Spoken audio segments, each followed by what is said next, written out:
Hi friends, എല്ലാവർക്കും നമസ്കാരം. Shibu fish and food ബ്ലോഗിലേക്ക് എല്ലാവർക്കും സ്വാഗതം.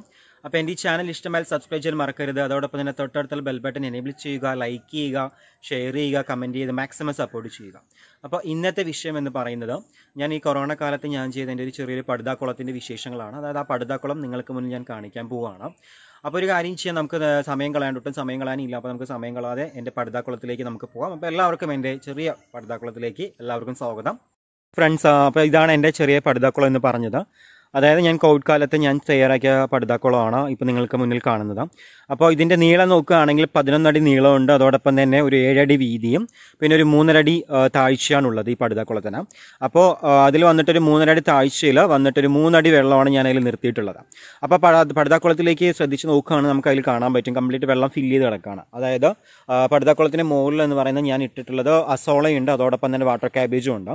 അപ്പോൾ അവിടെ അസോള എന്ന് പറയുമ്പോൾ മീനൊരു തീറ്റയായിട്ടാണ് അസോള. അപ്പോൾ അസോള കുറച്ച് അതിൽ ഇട്ടിട്ടുണ്ട്, പിന്നെയൊക്കെ വാട്ടർ ക്യാബേജും ആണ്. അപ്പോൾ എന്തിനാണ് വാട്ടർ ക്യാബേജ്, അതോടൊപ്പം തന്നെ എന്തിനാണ് അസോള ചോദിക്കുകയാണ്, അതിൻ്റെ ആവശ്യകത എന്താണ്, അതോടൊപ്പം തന്നെ അതെങ്ങനെ കൃഷി ചെയ്യാം, അതിനെക്കുറിച്ചുള്ള കാര്യങ്ങളെല്ലാം ഞാൻ വരും വീഡിയോയിൽ നിങ്ങൾക്ക് മുന്നിൽ സമർപ്പിക്കുന്നതായിരിക്കും.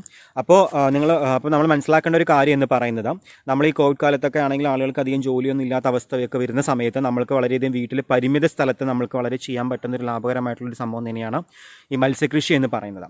നമുക്ക് മത്സ്യകൃഷിയിലൂടെ നമുക്ക് നോക്കുകയാണെങ്കിൽ ചെറിയൊരു സ്ഥലം ഉണ്ടെങ്കിൽ ഇതുപോലെ ഒരു ചെറിയൊരു കുഴിയൊക്കെ എടുത്ത് പടുതിയൊക്കെ വിരിച്ച് നമ്മൾ ചെയ്യുകയാണെങ്കിൽ നമ്മൾക്ക് വിൽപ്പനയ്ക്ക് അല്ലെങ്കിൽ പോലും വീട്ടാവശ്യത്തിനുള്ള മത്സ്യം നമുക്ക് അതിൽ നിന്ന് തന്നെ നാച്ചുറലായിട്ട് ഒരു വിഷം കലരാത്തൊരു മത്സ്യം നമുക്ക് കഴിക്കാൻ പറ്റും നമുക്ക്. ഓക്കെ, അതായത് കാരണം നമ്മൾക്ക് ഇന്നത്തെ കാലത്ത് അറിയാം, ന്യൂസിലൊക്കെ നോക്കിക്കഴിഞ്ഞാൽ പറയാം, എല്ലാ മത്സ്യ മാർക്കറ്റുകളും അടച്ചിട്ടിരിക്കുകയാണ്. കാരണം മത്സ്യം കിട്ടാത്തൊരവസ്ഥയും അതുകൂടാതെ ഏറ്റവും വിഷം കലർന്ന മത്സ്യങ്ങളെല്ലാം പലയിടത്തും പിടിച്ചെടുത്ത് പല പ്രശ്നങ്ങളും ആയിട്ടിരിക്കുകയാണ്. അപ്പോൾ മത്സ്യങ്ങൾ എന്ന് പറയുമ്പോൾ നമ്മൾക്ക് അറിയാൻ പറ്റും, നമ്മൾ മാർക്കറ്റിൽ നിന്ന് വാങ്ങിക്കുന്ന എല്ലാ മത്സ്യങ്ങൾക്കും വിഷാംശങ്ങളുണ്ട്. അപ്പോൾ ആ വിഷാംശങ്ങളാണ് നമ്മൾ കഴിച്ചുകൊണ്ടിരിക്കുന്നത്. അപ്പോൾ അതിനേക്കാൾ ഉപരി നമ്മൾ നമ്മുടെ വീട്ടാവശ്യത്തിനാണെങ്കിൽ പരിമിത സ്ഥലത്തിന് ചുരുങ്ങിയ സ്ഥലം കൊണ്ട് തന്നെ നമുക്ക് ചെറിയൊരു കുഴിയൊക്കെ എടുത്ത് ഇതുപോലെ പടുതയൊക്കെ വിരിച്ച്, ഞാൻ നേരത്തെ കഴിഞ്ഞ വീഡിയോയിൽ പറഞ്ഞ പോലെ തന്നെ എങ്ങനെയാണ് പടുതാക്കുളം നിർമ്മിക്കുന്നതിനെക്കുറിച്ച് ഞാൻ പറഞ്ഞിട്ടുണ്ട്. അത് കാണാത്തവർ പോയി ആ വീഡിയോ കാണുക. ആ രീതിയിലൊക്കെ ഒന്ന് ചെയ്ത് കഴിയുകയാണെങ്കിൽ നമുക്ക് വളരെയധികം എളുപ്പത്തിൽ ഇതുപോലെ നമുക്ക് വീട്ടാവശ്യത്തിന് വളരെയധികം വിഷം കലരാത്ത മത്സ്യമൊക്കെ നമുക്ക് കഴിക്കാൻ പറ്റും. അപ്പോൾ വിൽപ്പനയ്ക്കാണെങ്കിലും ഏറ്റവും ലാഭകരമായിട്ടുള്ളൊരു മേഖല തന്നെയാണ് ഈ മത്സ്യകൃഷി എന്ന് പറയുന്നത്. ഒന്ന് ശ്രദ്ധിക്കുകയാണെങ്കിൽ വളരെയധികം അധികം റിസ്ക് ഇല്ലാത്തൊരു മേഖലയാണ്.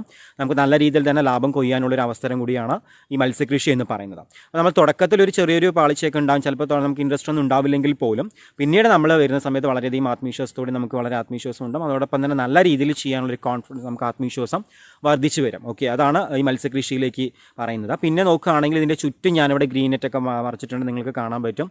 ഞാൻ ചുറ്റും ഗ്രീൻ നെറ്റൊക്കെ വിരിച്ച് കംപ്ലീറ്റ് കവർ ചെയ്തിട്ടുണ്ട്. അതോടൊപ്പം തന്നെ ഇതിൻ്റെ മോൾ ഭാഗത്ത് നോക്കുകയാണെങ്കിൽ നിങ്ങൾക്ക് കാണാൻ പറ്റും കറക്റ്റായിട്ട് ഞാൻ മോൾ ഭാഗത്ത് അതോടൊപ്പം ഗ്രീൻ നെറ്റൊക്കെ വെച്ചിട്ടുണ്ട്. ഗ്രീൻ നെറ്റൊക്കെ കംപ്ലീറ്റ് കവർ ചെയ്ത് കൊടുത്തിട്ടുണ്ട്. അപ്പോൾ എന്തിനാണ് ഈ ഗ്രീൻ നെറ്റ് ഞാനിങ്ങനെ മുകളിലൊക്കെ കവർ ചെയ്ത് ചോദിക്കുകയാണെങ്കിൽ അതിൻ്റെ ഡീറ്റെയിൽസ് ഞാൻ വരും വീഡിയോയിൽ നിങ്ങൾക്ക് മുന്നിൽ സമർപ്പിക്കുന്നതായിരിക്കും.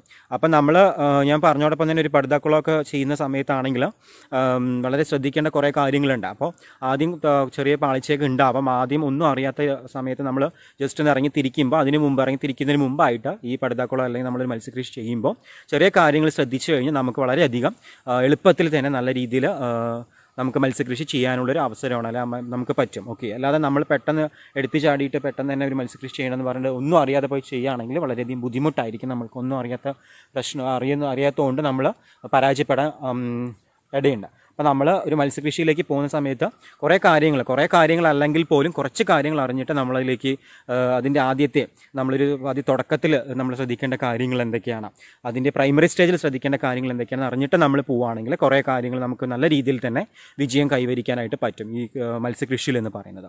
ഓക്കെ, അപ്പോൾ ഇത്രയാണ് മത്സ്യകൃഷിയെക്കുറിച്ച് ഞാൻ പറഞ്ഞല്ലോ. എൻ്റെ ഈ പടുതാക്കുളത്തിൻ്റെ വിശേഷം ഞാൻ ഇപ്പോൾ നിങ്ങൾക്ക് കാണിച്ചത്. അപ്പോൾ നിങ്ങൾക്ക് എൻ്റെ ഈ വീഡിയോ ഇഷ്ടമായെന്ന് ഞാൻ വിചാരിക്കുന്നു. എൻ്റെ ചെറിയ പടുതാക്കുളം നിങ്ങൾക്ക് ഇഷ്ടമായെന്ന് വിചാരിക്കുന്നു. അതോടൊപ്പം തന്നെ എൻ്റെ ഈ ചാനൽ ഇഷ്ടമായാൽ നിങ്ങൾ സബ്സ്ക്രൈബ് ചെയ്യാൻ മറക്കരുത്. അതോടൊപ്പം തന്നെ തൊട്ടടുത്തുള്ള ബെൽ ബട്ടൺ എനേബിൾ ചെയ്യുക, ലൈക്ക് ചെയ്യുക, നിങ്ങളുടെ വലിയൊരു അഭിപ്രായങ്ങൾ കമൻറ്റ് ബോക്സിൽ കമൻറ്റായിട്ട് ഇടുക.